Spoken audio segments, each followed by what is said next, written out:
headlock. Tyler takes a shot first and foremost. My hands can get down faster than he can shoot. If I'm in a stance and I'm wrestling, it doesn't take a lot for that. What I'm not doing when I sprawl, I'm not coming here and going like this. How many people go to tournaments, and, at least especially when you're younger, and you see guys going like this? Right? That's not what we're looking to do. When I sprawl, I just come here. My hands snap down, my hips follow. So I'm in a stance, I wrestle, my nose right there. My hands will snap down before my hips get down. My hands are there to catch him coming in. Right?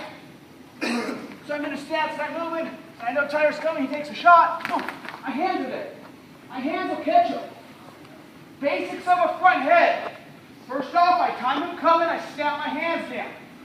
Basics of a front headlock. I point my thumb right here, this goes right against his artery. This cuts the air off. Thumb in the artery. Second thing, look where my shoulder is. Where's it at? It's in his shoulder. Thumb in the artery, shoulder to shoulder. Second thing, lift the elbow. Here. I'm off my knees, my thumb's in the artery, I'm shoulder to shoulder, I lift the elbow. Whether you decide to lock or not, that's your preference. There's a lot of attacks from a lock and from without a lock. Right now, let's just go without a lock because it's basic. From here, I'm going to lift the elbow. All I'm going to do to start is a basic head in the hole front headlock. Is he going to just let me put my head in the hole?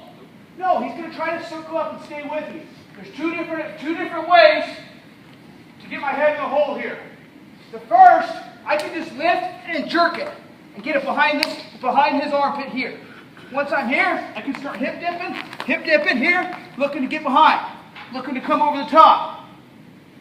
Or two, to get my head in the hole, I walk in the opposite direction.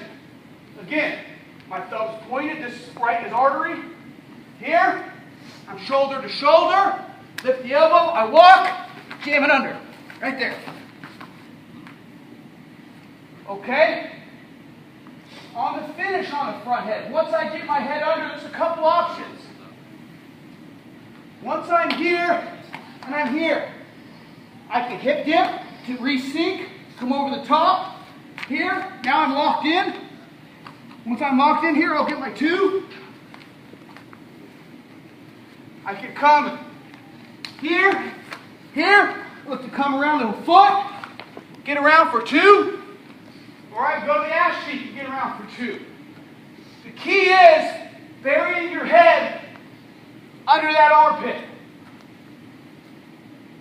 Guys, I've just gone over a lot of stuff.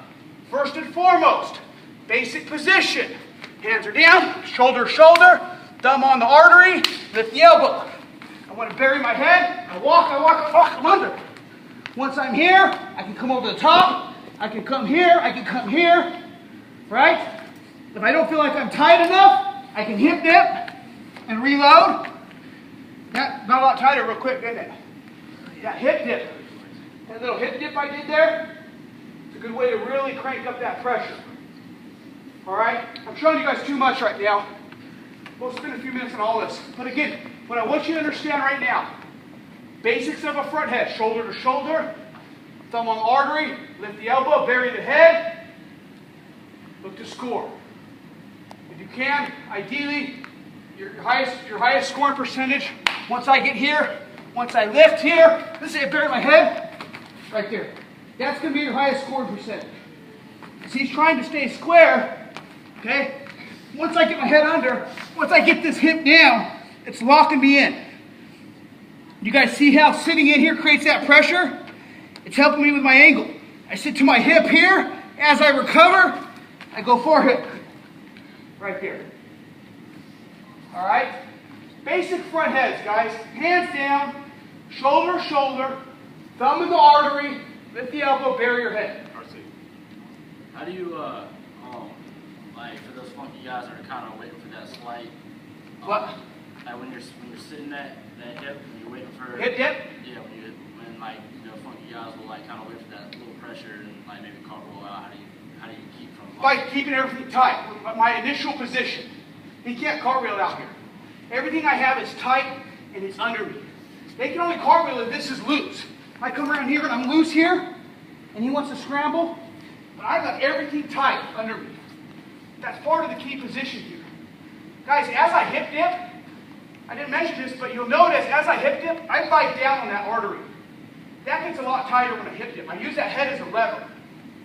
So in slow motion here, when I'm in this position, and I'm behind here, as I hip dip, watch my elbow. You guys see that? See what happened? That got a little tighter. And now, as I come here, this is tight here. I could probably put him out right here. Right? This is tight.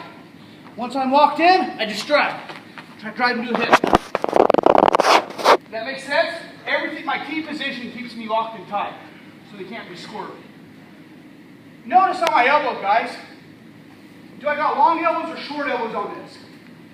Why? So I don't get dragged, right? The main counters to a front headlock are to isolate the elbow, circle out, and drag. If he can't get my elbow, here, how's he going to drag me? Right? A front headlock is a position we should score 8 to 9 out of 10 times.